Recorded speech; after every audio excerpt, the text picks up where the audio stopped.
China, an ever-changing giant. Home of the world's oldest living civilization, this land was nearly stripped of its spiritual roots after 70 years of communist dogma.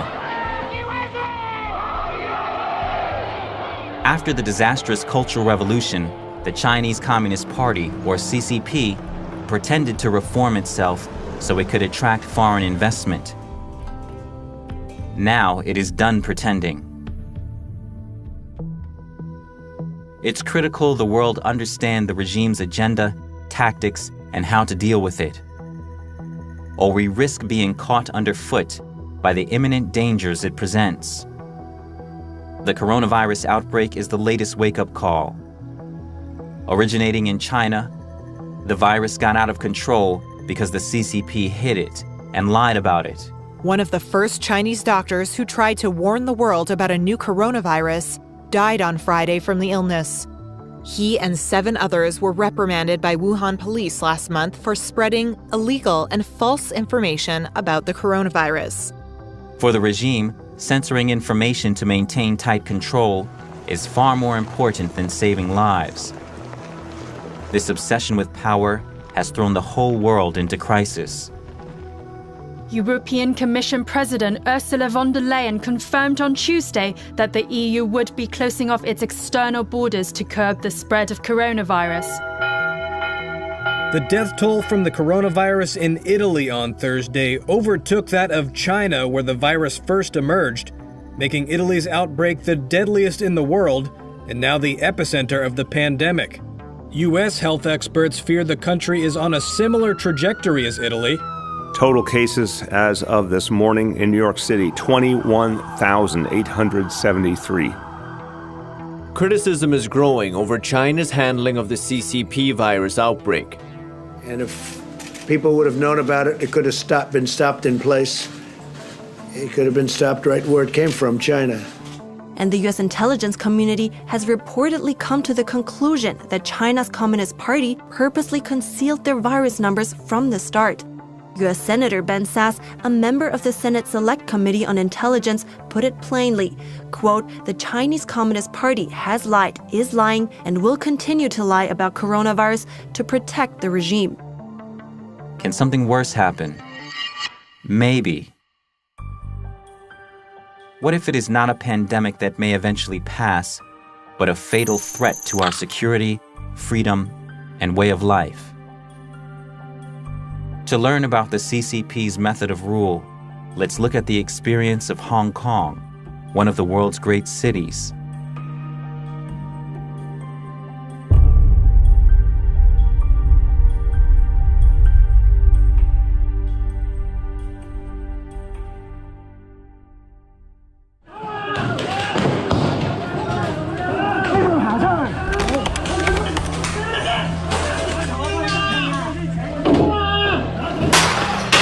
Hong Kong's Polytechnic University was in flames on Monday as police laid siege to the educational institution turned fortress. It's 40 miles from communist China, the CCP, and they feel it. President Xi Jinping made it clear we firmly support Hong Kong police in strict and rigorous enforcement of law. Don't test our bottom line. And if we have to respond, I believe the only option is to use deadly weapon. It looked like they were going to run over some patriots. We've got the M16s ready to shoot, ready to fire. Police just use the gun to shoot us, and there is the rule is that all the people want to escape. They don't have the warrior culture here. They're super peaceful here. Generally, they like to go to school, make money, that sort of thing. Super civilized. Hong Kong was once one of us, free and vibrant. It shared the core values of other liberal democracies. But after the handover, its freedoms have come under the CCP's constant encroachment. Hong Kong is different from a lot of the fights going on in the world. It is the large majority of all of Hong Kongers fighting against communist China, really, in the end. We are fighting for freedom and survival, okay? And the world should know, if Hong Kong falls, the whole world falls, okay? Because the Chinese Communist Party is the existential risk of humanity, period. The CCP wants to remake Hong Kong in its own image, and its appetite is not limited to that.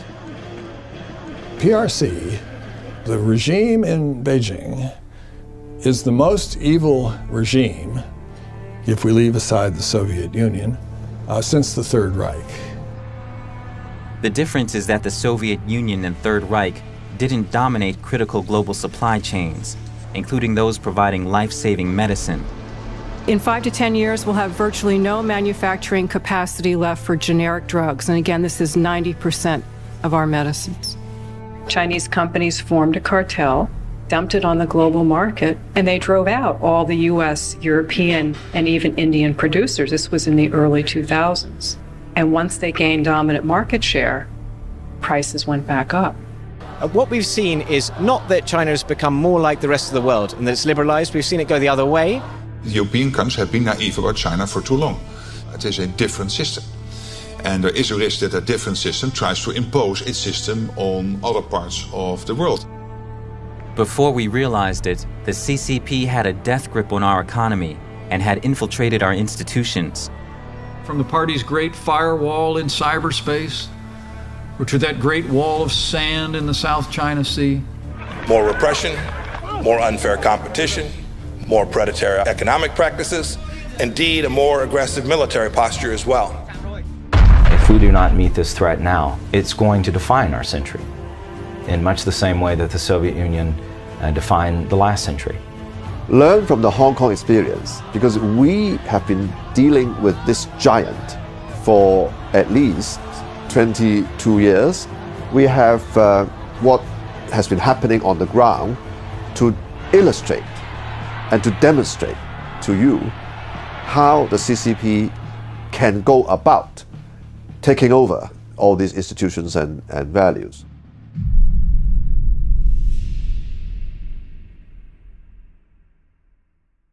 In 1984, the CCP made a promise to the world. One country, two systems. Hong Kong people ruling Hong Kong. In 1984 or before that, during the Sino-British Joint Declaration, most people were really afraid of the Chinese Communist Party. And then the strongman Deng Xiaoping, he understood that. He said, yes, Hong Kong will be handed back to China in 1997. But don't be scared, because the communists are not going to come and run Hong Kong. Why? Because you will have one country, two systems. One for the mainland, one for Hong Kong. So you will have your capitalist system, your freedoms, your rule of law, your personal safety for 50 years after 1997 until 2047.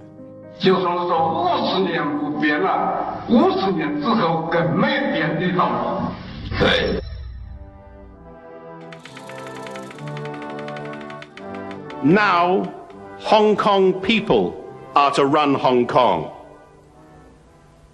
That is the promise, and that is the unshakable destiny.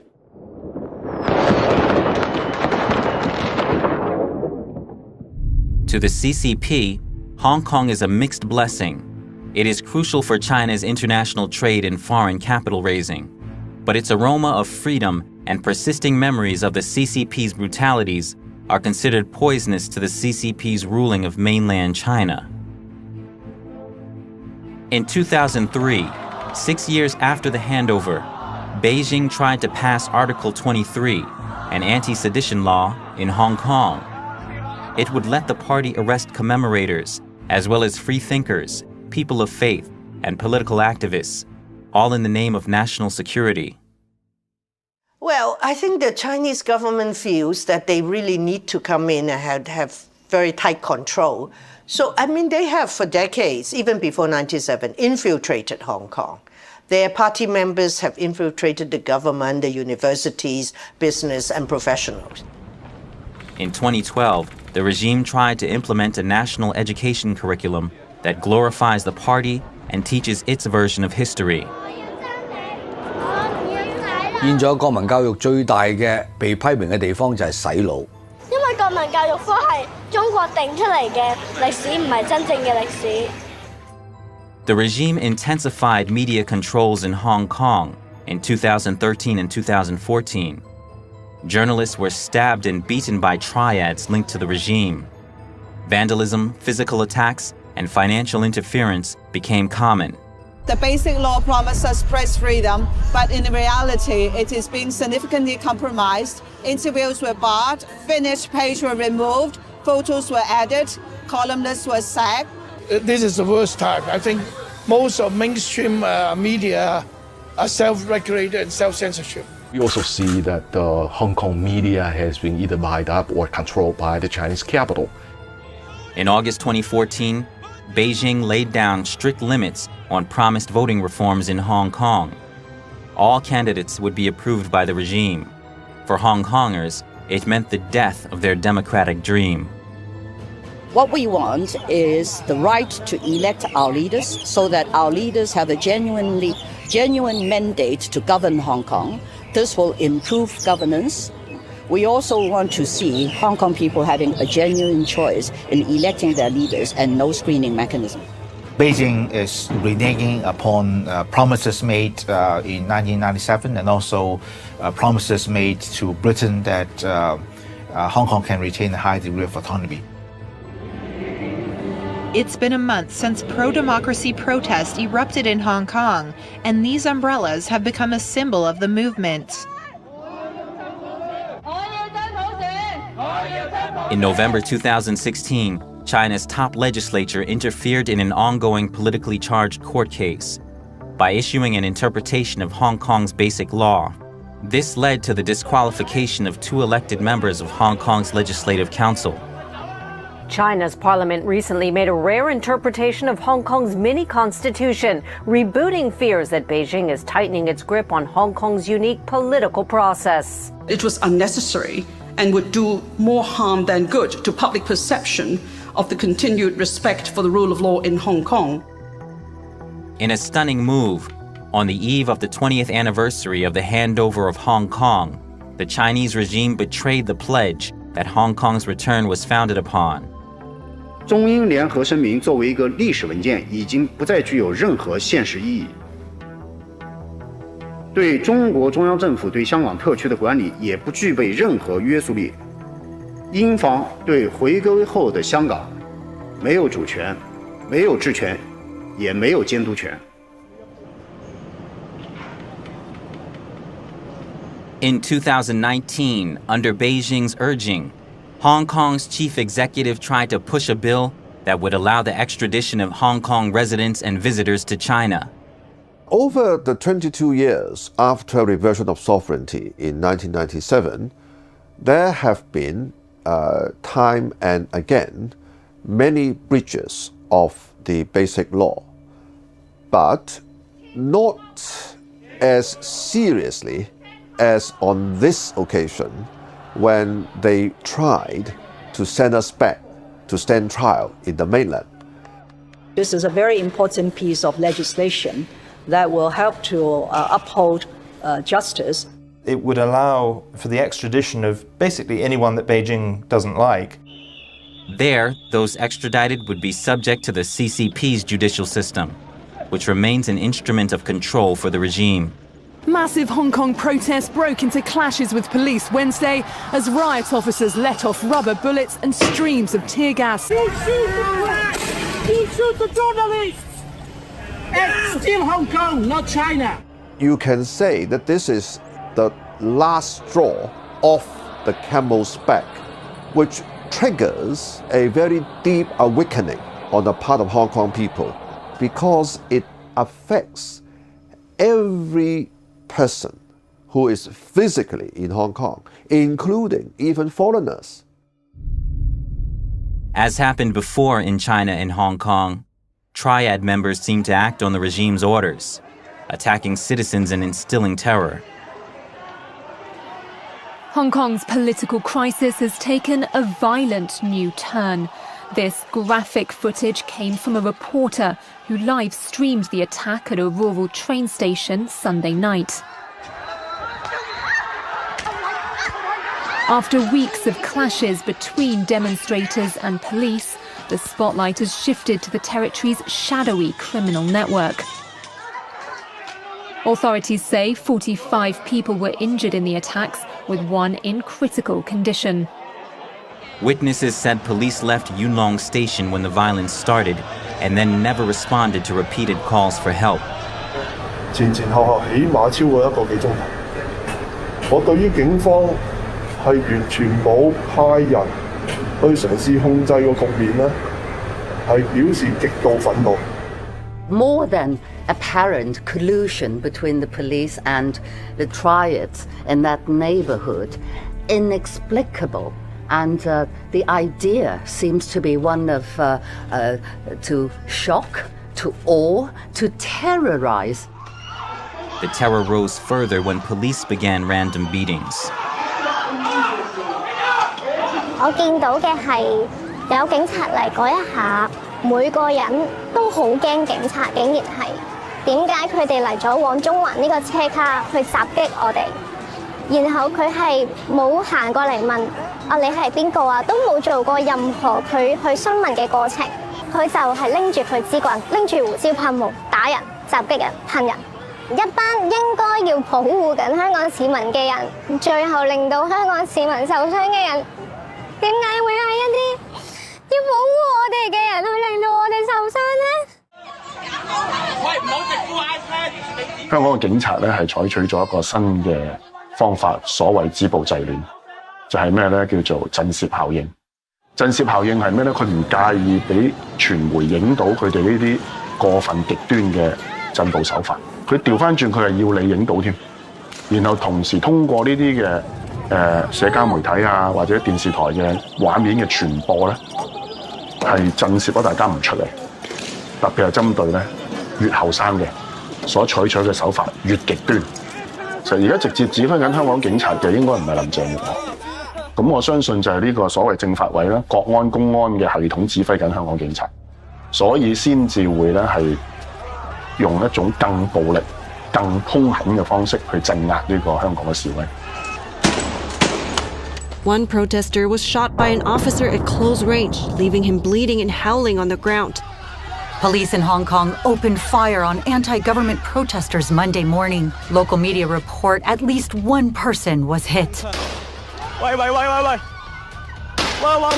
Video footage showed a protester lying in a pool of blood, his eyes wide open. This week was the first time officers used force on campus grounds. For hours, they fired a barrage of tear gas, rubber bullets, and water cannon. On university campuses across Hong Kong, thousands of students dug in on Thursday. Surrounded by piles of food, bricks, petrol bombs and other homemade weapons, they're waiting for what happens next amid the city's escalating violence. Clashes between Hong Kong police and protesters have continued to escalate over the weekend. The city's Polytechnic University has now become the epicenter. Hundreds of protesters are still holed up at the Polytechnic University in Hong Kong after an intense two-day confrontation with police. Arrests have been made throughout the day as anyone who tried to leave the university was either pushed back by tear gas or arrested immediately. Some left through daring escape attempts. For those who have escaped, Hong Kong's police has a message. Let me tell you this, you can run, but you cannot run forever. Just like the day before, a man that was identified by us has been arrested.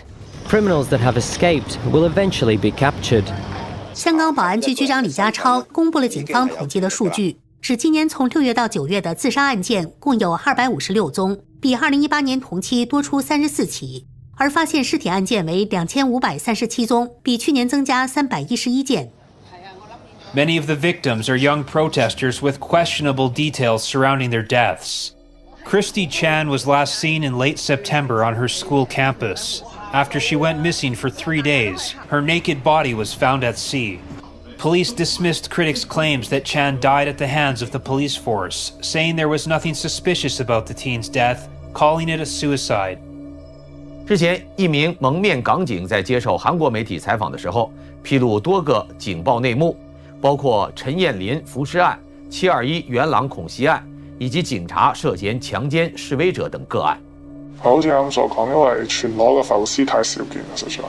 即係一開始其實警察內部係懷疑係謀殺，跟住之後向公眾公開嗰陣就話係屍體發現咁樣。佢內部淨轉埋嗰個調查方向轉喺度屍體發現啦，即係禁止內部以謀殺方向去調查。民眾能夠普遍能夠感受到這種自殺是不尋常的，而且是年輕人，有的是撈起來都是背包，就是他的打扮都是黑衣服，勇武的那種打扮，那人們普遍感覺到恐懼襲來，感覺到中共讓你意會到這是中共幹的，他故意讓你意會到是中共幹的，但是沒有證據，警察說沒可疑，但是他也讓你感覺到這裡的很多破綻，就是說不是一單兩單，是這個時候密集發生的這些事情。So we're here at the Epoch Times print shop in Hong Kong. Just this morning, 4 masked men entered the print store at about 3:30 a.m. with gasoline cans and actually threw gasoline down on the floor and actually lit the print shop on fire, either in an attempt to burn the whole place down or as a threat to the people working in here. The Epoch Times is one of the only Chinese language papers and papers around the world who report very accurately with an in-depth knowledge of the Chinese Communist Party. 攻击印刷厂那一天呢，11月19号也是大举安发表九评共产党社论的15周年的日子。大举安的九评共产党社论呢，触发了中国大陆的一场精神运动，就是退党潮。现在目前超过3亿的民众，中国民众用化名的方式退出中国共产党的这个相关组织。那中國共產黨對大紀元的這種恐懼和這種憎恨啊，就不言而喻了，都看得到。我哋可能5年前雨傘運動嗰時仲會講緊話冇激嬲共產黨咁樣，但係其實經過5年之後，當香港人發現其實呢一切嘢嘅幕後黑手係中國共產黨嘅時候，香港人已經好勇敢，可以企出嚟話：我哋依家就係要面對共產黨，要面對中共呢一個政權。咁我諗呢個已經唔單單只係某部分抗爭者嘅民意。而係大部分香港人嘅覺醒。有冇諗過今日去唔去？我冇驚過，出得嚟行就預咗呢啲嘢。冇，就係我同我啲 friend 講咗話，要遺書噶，即係講晒遺言噶啦。咩嚟㗎？講唔講得㗎？講得，即係總之，如果我真係有咩三長兩短嘅，咪為見到我嘅浮屍啊乜嘢嘅。攞去器官捐贈咯，捐下啲有需要嘅人咯。次次出嚟死就預咗死㗎啦，講真句。但係不過冇辦法啦，為香港一定要贏㗎呢場仗。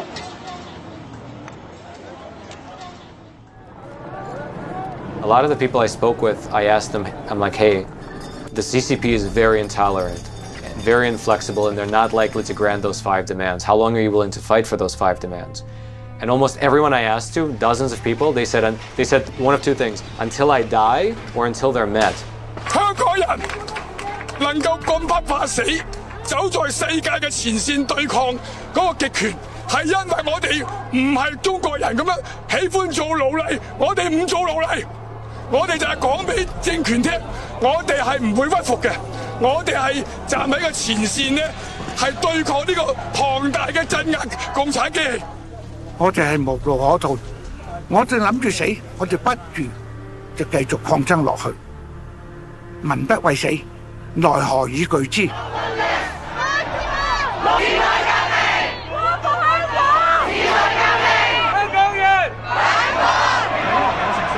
Well, I've seen other conflicts, whether it's Nepal or Afghanistan, Iraq, Philippines, Thailand, quite a lot years. And this is the only one that I've seen that amounts to Poland on the geopolitical gravity of the situation. Poland was the last straw for the Soviet Union. And now Hong Kong is that nexus of problems for CCP. This is an existential threat to CCP. the CCP has made many promises. In 1944, Chairman Mao told the visiting U.S. Army Observation Group, "The U.S. is our good friend, and the Chinese Communist Party's goal is to establish an American-style democracy for Chinese people." The American officers spent a year in Yan'an assessing the communist organization and their military potential. With full U.S. government approval, the Americans instructed the communists on strategy and weaponry. I think at the time that they were a democratic force, that they were a popular force, and they had a popular support. 5 years later, the CCP ruled China. Soon, Chinese soldiers were fighting U.S. soldiers in Korea and Vietnam, where over 95,000 U.S. soldiers lost their lives. Chinese people suffered far worse. Since the CCP took power, 80 million people have died from its policies and political campaigns. Despite its ongoing brutalities, in 2001 the CCP was granted entry to the World Trade Organization with the promises of reducing trade barriers, opening up markets, protecting intellectual property rights, reforming its legal system, and respecting human rights. A decade later, the U.S. Congress examined the CCP's compliance with its promises. Judging by the expressions of the past 10 years, I think the answer to the first question, whether China has and will keep its promises, is sadly no. Not only did WTO not bring freedom and democracy to China, it so certainly didn't bring fair trade either. Given its size and economic influence, China's refusal to abide by many of its WTO commitments not only harms the U.S. and third country economic interests, but threatens to undermine the legitimacy of the WTO and the international rules-based trading system. Thanks to the CCP's entry to the WTO, it now has a global chokehold on the manufacturing of medicines and medical supplies. In early March 2020, in the midst of the coronavirus crisis, China's state-run Xinhua news agency published an editorial targeting the U.S. Is the Chinese regime preparing to blackmail the U.S. over pharmaceuticals? The Communist Party is hinting it could withhold face masks and medical supplies from the U.S. as a form of leverage on other issues. The coronavirus pandemic is highlighting America's deep dependence on China for medical supplies. Since 2013, many countries have been enticed by the CCP's Belt Road Initiative, a global infrastructure development and investment strategy. China has positioned itself as an advocate of globalization and says its policies help the developing world. The aim of building the Belt and Road is to work together to face the risks and challenges facing mankind, realizing win-win cooperation and development together. Over 60 countries in Asia, Europe, Africa, and South America have bought into this vision. 中伊两国政府关于共同推进丝绸之路经济带和21世纪海上丝绸之路建设的谅解备忘录。I strongly support President Xi's ambition to have mutually beneficial free trade agreements in place. The BRI initiative is something that will benefit the region and the world at large for decades and probably millenniums to come. However, as the truth of these glowing promises was gradually unveiled, enthusiasm dwindled. Die Forderungen der Europäischen Unionsländer, solche Stichworte wie freien Handel, Level Playing Field, gleiche Bedingungen aufzunehmen, dass diesen Forderungen nicht nachgekommen wurde. Critics of Belt and Road say it traps some poor countries with debt that could put their sovereignty at risk. These Chinese institutions are lending to countries often with very opaque agreements that no one knows the terms of until there's a bankruptcy or a failure to deliver, to pay back the terms of the loans, often with corruption taking place and outright bribery of local officials for projects of dubious merit that don't use local workers or local materials, but really are almost at the exclusive advantage of Chinese lending institutions, Chinese industrial overcapacity, Chinese labor access, with ultimate Chinese political control strategies and objectives over many parts of the world. Do not accept foreign debt that could compromise your sovereignty. Protect your interests. Preserve your independence. And just like America, always put your country first. With its growing clout, the CCP has bared its claws. From its military expansion abroad to its control of more UN organizations, from its infiltration and coercion of international businesses, universities, news media, movie studios, and governments, to its public assaults on organizations and individuals who dare to criticize it, the CCP is attacking the vital organs of the free world, like a political incarnation of the deadly coronavirus. They're using our institutions and our norms and our values against us in ways that we hadn't necessarily envisioned towards their own authoritarian agenda. This is part of a persistent effort by Beijing to rework the international order to its advantage. So I was telling our friends in liberal democracies that if you do not try to rectify this now,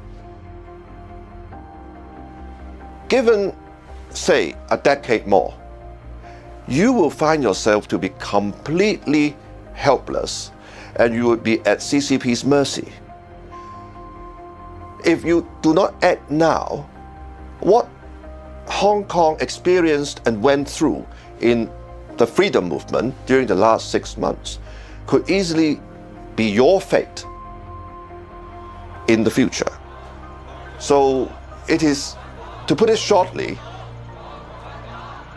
today's Hong Kong can be the world's tomorrow if you do not act now.